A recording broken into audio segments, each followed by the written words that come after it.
El modelo de partículas y la presión.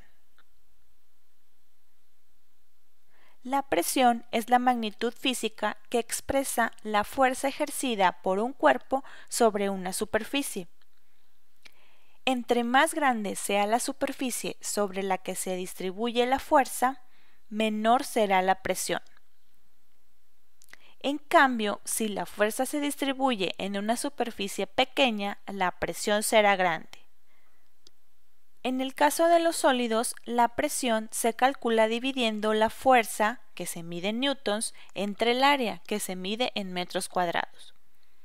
Entonces, la presión estará dada en newtons sobre metros cuadrados, es decir, en pascales. Para el caso de los fluidos, la presión es igual al producto de la densidad por la fuerza de gravedad por la altura o profundidad. En este caso, la presión también estará dada en pascales. Vivimos rodeados de aire y, aunque no lo podemos ver con nuestros ojos, sobre nuestras cabezas se encuentran muchas capas de aire. Este aire tiene masa y por consiguiente tiene peso. Recuerda que el peso es una fuerza hacia el centro de la Tierra. Entonces, dicha fuerza ejerce una presión sobre el área de nuestro cuerpo. Esta presión recibe el nombre de presión atmosférica.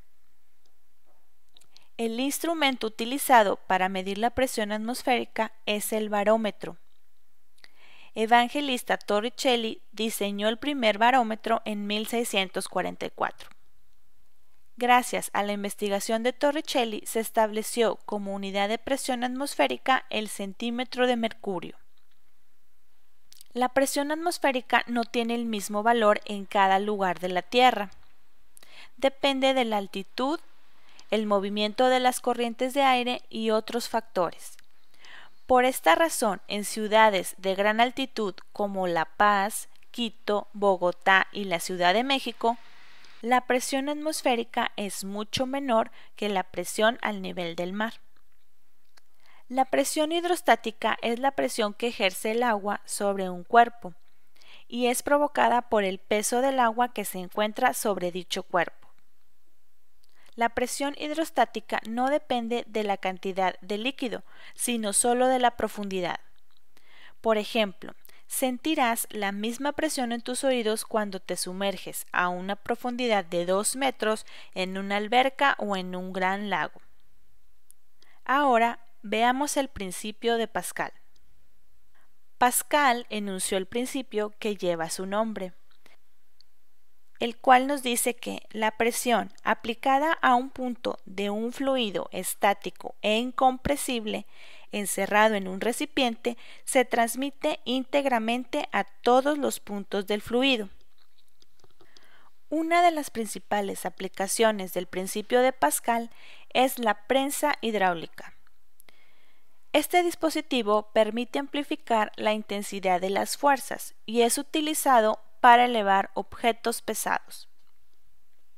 La prensa hidráulica consiste en 2 cilindros comunicados entre sí y cuyo interior está lleno de un líquido, que puede ser agua o aceite. En cada cilindro se tiene un émbolo. Uno de los émbolos es pequeño y el otro grande. Si se aplica una fuerza sobre uno de los émbolos, el principio de Pascal garantiza que en el otro émbolo la presión será la misma. Es decir, la presión en el émbolo pequeño será igual a la presión en el émbolo grande. Recuerda que la presión se calcula dividiendo la fuerza entre el área. Por lo tanto, esto es igual a donde F1 y F2 es la fuerza en el émbolo pequeño y grande respectivamente, y A1 y A2 es el área de la sección transversal del émbolo pequeño y grande respectivamente. Entonces, la fuerza en el émbolo grande, F2, es igual a la siguiente expresión. Esto significa que cuanto más grande sea el área del émbolo grande con respecto al área del émbolo pequeño, mayor será la fuerza F2 en el émbolo grande.